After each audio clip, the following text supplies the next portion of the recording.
कभी पेड़ को रोते सुना है आपने? शायद नहीं। हम पेड़ों के नीचे बैठते हैं पर उनके भीतर छुपे रहस्य कभी नहीं सुनते। आज जो कहानी आप सुनेंगे वो एक ऐसे लकड़हारे की है जिसे लगा कि किस्मत ने उसके दरवाजे पर सोना रख दिया है, पर असल में वो सोना नहीं, एक अंधेरा था जो धीरे धीरे उसे निगलने वाला था। उसका नाम था राघव। एक छोटा सा गांव, मिट्टी की झोंपड़ी, चूल्हे में जलाने को लकड़ी नहीं, बच्चों के भूखे सो जाने की आदत और सपनों का ढेर जिन्हें गरीबी ने कभी पनपने ही नहीं दिया। पर राघव के भीतर एक सपना हमेशा जिंदा रहा, राजा बनने का। बचपन में एक घूमते साधु ने उसके माथे पर हाथ रखा था और कहा था, इस लड़के के सिर पर ताज है, लेकिन संभल कर चलना, ताज जगमगाता भी है और जला भी सकता है। लोग हंसे थे पर वो बात राघव के दिल में गहराई तक चिपक गई।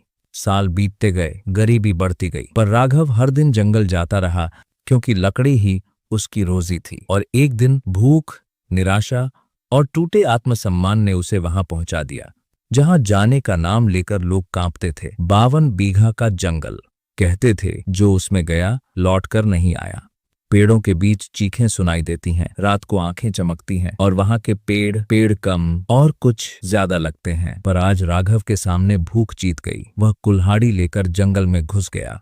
जैसे ही उसने 2 सूखे पेड़ों के बीच की दहलीज पार की, हवा ठंडी हो गई। पत्तों की सरसराहट नहीं, फुसफुसाहट थी, जैसे कोई दूर से उसका नाम ले रहा हो। काफी अंदर जाने के बाद अचानक उसके कदम रुक गए। एक विशाल सुनहरा सा पेड़ उसके सामने खड़ा था, इतना ऊंचा कि उसकी छोटी धुंध में गायब हो जाती। तने पर सोने जैसा रंग, जड़ों पर अजीब चेहरे जैसी आकृतियां, जैसे कोई अंदर फंसा हो। राघव ने तने से कान लगाया, अंदर से हल्की धड़कन जैसी आवाज आई। उसे डर लगा, वो वापस मुड़ना चाहता था, पर उसी क्षण दिमाग में एक आवाज आई, इतना बड़ा पेड़, इतनी मजबूत लकड़ी, आज इसे काट लूंगा तो कई दिनों की चिंता दूर होगी। गरीबी ने डर को हरा दिया। उसने कुल्हाड़ी उठाई और वार किया। पहले ही वार पर जंगल में एक कराह सी गूंजी, जैसे कोई जीव दर्द से चिल्लाया हो। राघव कांप गया, पर उसने खुद को समझाया, लकड़ी ही तो है। कुछ देर में लकड़ी का बड़ा ढेर बन गया। वह जल्दी जल्दी लकड़ी उठाकर घर चला आया। अगले दिन वह लकड़ी बेचने बाजार गया। चमकदार, भारी, मजबूत लकड़ी देखकर सभी दंग रह गए। उसे अच्छे दाम मिले।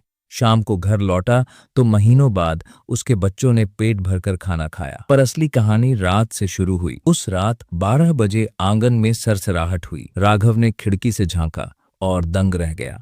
जितनी लकड़ी उसने सुबह बेची थी, उतनी ही लकड़ी वापस उसके आंगन में रखी थी।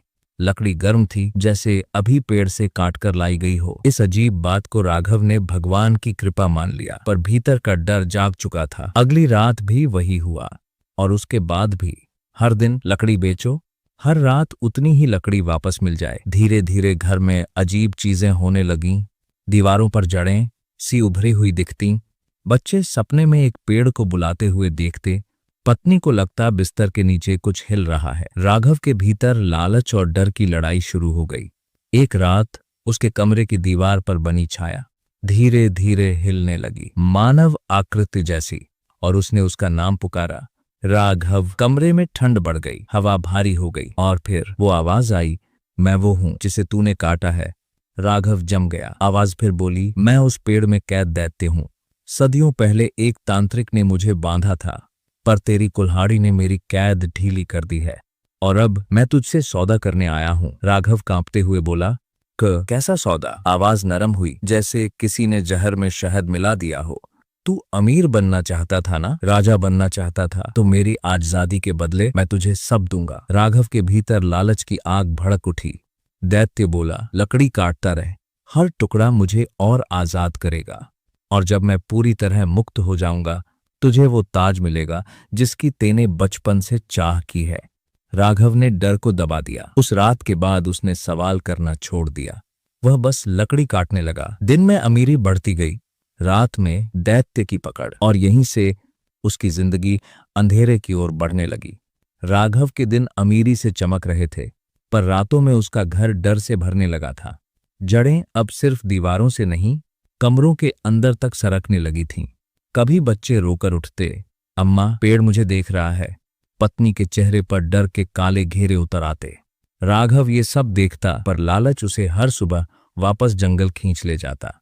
वह खुद को समझाता, बस थोड़ा और फिर सब ठीक हो जाएगा। पर अंधेरा कभी थोड़ा और पर नहीं रुकता। एक रात हवा बिल्कुल शांत थी। राघव आंगन में लकड़ियों के ढेर के पास बैठा था। घड़ी ने धीरे धीरे 12 बजाए। अचानक जमीन के नीचे कंपन हुआ। धीरे धीरे जड़ें उठने लगीं, जैसे किसी ने उन्हें जिंदा कर दिया हो। जड़ें इकट्ठा होकर एक लंबी काली आकृति में बदलने लगीं। धुआं सा शरीर, लाल जलती आंखें और होंठों पर एक क्रूर मुस्कान। दैत्य अब छाया नहीं रहा था, पूरी तरह प्रकट हो चुका था।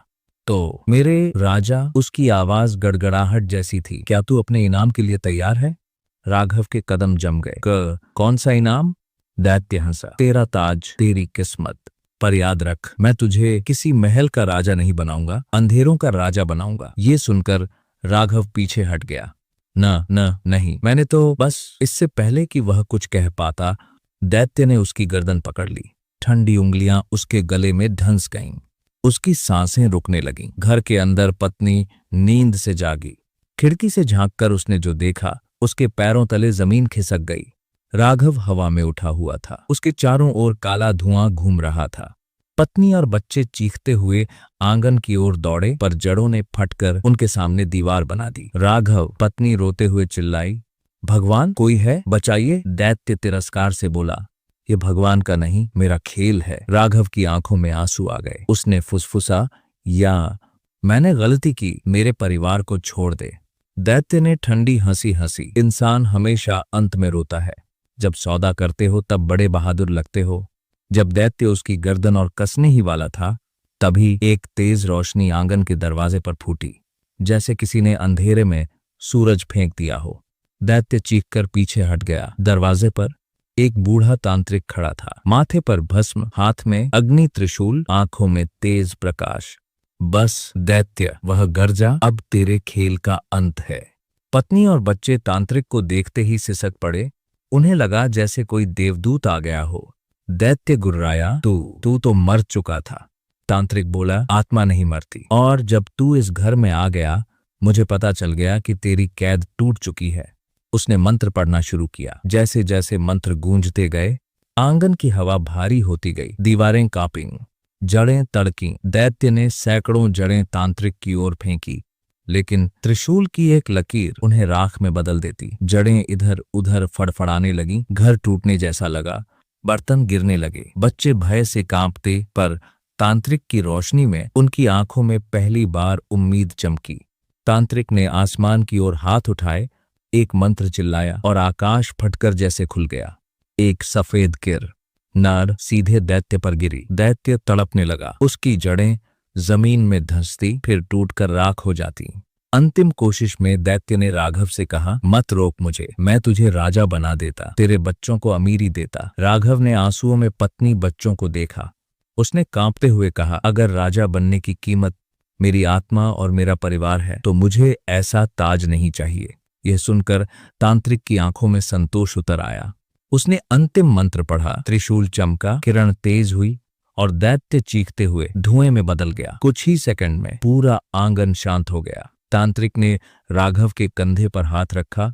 जो मिला था वह श्राप था, और जो नहीं मिला वह है तेरी जिंदगी। राघव फूट फूट कर रो पड़ा। उस रात के बाद उसने कभी 52 बीघा नहीं देखा। वह फिर से वही साधारण लकड़हारा बन गया, पर अब उसके घर में डर नहीं था। लोग पूछते, फिर अमीर क्यों नहीं बना? राघव मुस्कुराकर कहता, अब मैं राजा नहीं बनना चाहता, बस इतना चाहता हूं कि मेरे बच्चे बिना डर के सो सकें।